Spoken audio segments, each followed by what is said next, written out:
Hello bachcho, let's read out the question first. A, B and C are three non-empty sets. If A belongs to B and B belongs to C, then which of the following is true? यानी कि हमें A, B, C ये three non empty set दे रखे हैं जहाँ पर A B को belong करता है तो B C को बिलोंग करता है.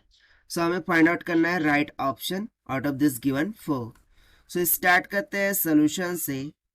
But before of its let's talk about the key concept which we are going to use here for this question. So यहाँ पर हम सिंपल सा कॉन्सेप्ट लगाएंगे सेट्स का. So देखिए अकॉर्डिंग टू क्वेश्चन यदि मैं जाऊँ so यहाँ पर A बिलोंग कर रहा है B को, ठीक है, यानी कि इसका मीनिंग क्या है. So लेट्स सपोज कि यदि ये A सेट है so A B को बिलोंग कब करेगा जब B कुछ इस तरीके से आ रहा होगा. So ये हो गया हमारा B और ये इनर वाला क्या हो गया हमारा A set. Now B belongs to C. B belong कर रहा है C को, यानी कि C कुछ इसके आउटर में आ जाएगा इस तरीके से. सो हम मान लेंगे ये कौन सा हो गया हमारा C सेट और सिंपली ये क्या बन गया B belongs to C. So according to question हमें दे रखा है कि A बिलोंग करता है B को एंड B बिलोंग करता है C को, ठीक है. तो इस कॉन्सेप्ट को हमें ध्यान में रखते हुए चलिए हम प्रोसीड करते हैं सॉल्यूशन से. तो यदि मैं सबसे पहले A intersection B intersection C निकालूं so that will be equals to. So देखिए A intersection B intersection C यानी कि सभी में जो कॉमन है सो वो तो बेसिकली A है ना. सो यहाँ पर सिंपली ये A के इक्वल आ जाएगा. फिर उसके बाद A union B union C यदि मैं इसको काटूं so that will be equals to.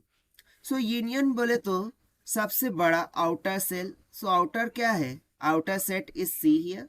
सो ये सिंपली C के इक्वल आ जाएगा. उसके बाद हम नेक्स्ट रिलेशन काटेंगे A यूनियन B का.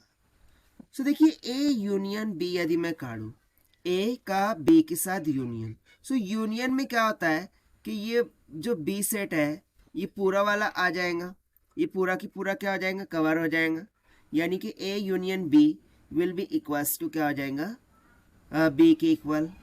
इतना क्लियर हो गया. नाउ सिमिलरली यदि मैं B intersection C काटूं B intersection C यानी कि B का पार्ट C में नहीं होना चाहिए. सो बेसिकली वो किसके बराबर होगा B के ही बराबर होगा ना, यानी कि मैं सिंपली बोल सकता हूँ कि B intersection C will be equals to B. तो देखिए ये भी B आया है और ये भी B आया है. सो इसका मीनिंग हमें क्या समझ में आ रहा है कि A union B is equals to B intersection C. So ये एक रिलेशन मिल गया जो कि बेसिकली हमारे क्वेश्चन का आंसर ही है एक्चुअल में, ठीक है. तो चलिए इसके अकॉर्डिंग हम देखते हैं ऑप्शंस को. सो यदि मैं ऑप्शन A की तरफ जाऊं सो B माइनस ऑफ A यानी कि मैं B में से A को सब्सट्रैक्ट कर दूं. सो यदि मैं B में से A को सब्सट्रैक्ट करूं सो उस टाइम पर हमें कौन सा पोर्शन मिलेगा ये वाला, ठीक है ना.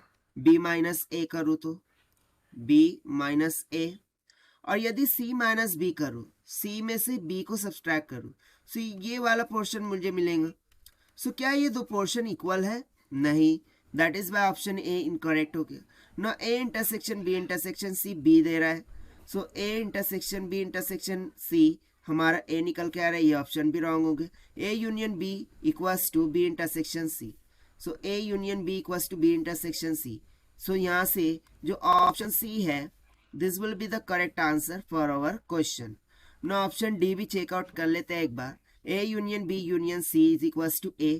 सो A union B union C is equals to C आ रहा है not A. That is option D भी यहाँ से रॉन्ग हो गया.